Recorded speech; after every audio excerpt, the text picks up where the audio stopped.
Okay, so here's some of the causes of messy writing. So obviously fine motor skills. It could be visual motor integration. So the visual process and the motor process is not corresponding.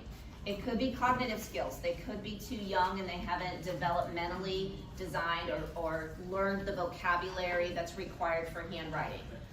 It could be like their age, it could be their motivation and practice. So are we seeing some challenges with kids that were home during COVID and they're older now and they're in the classroom and they're having challenges? They may not be motivated. They may not get a lot of practice at home.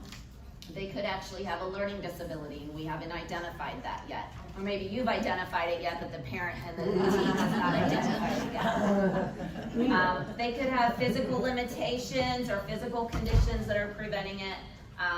They could be stressed or fatigued. So we want to keep all those things in mind. How you see these manifest in the classroom. So as we mentioned, inconsistent letter size and spacing. There could be frequent erasing or avoiding the writing tasks.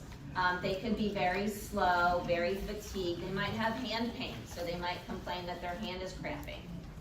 They might have trouble copying from the board and their awareness of their surroundings, their registration, their ability to sit in a seat for a task.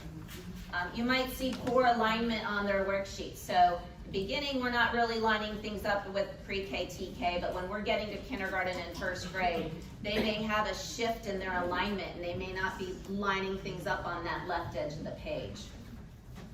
And then we also have reduced confidence. So if they're not successful in handwriting, then they don't want to repeat that. If they are successful in fine motor skills, they might want to continue to repeat the things they're successful at.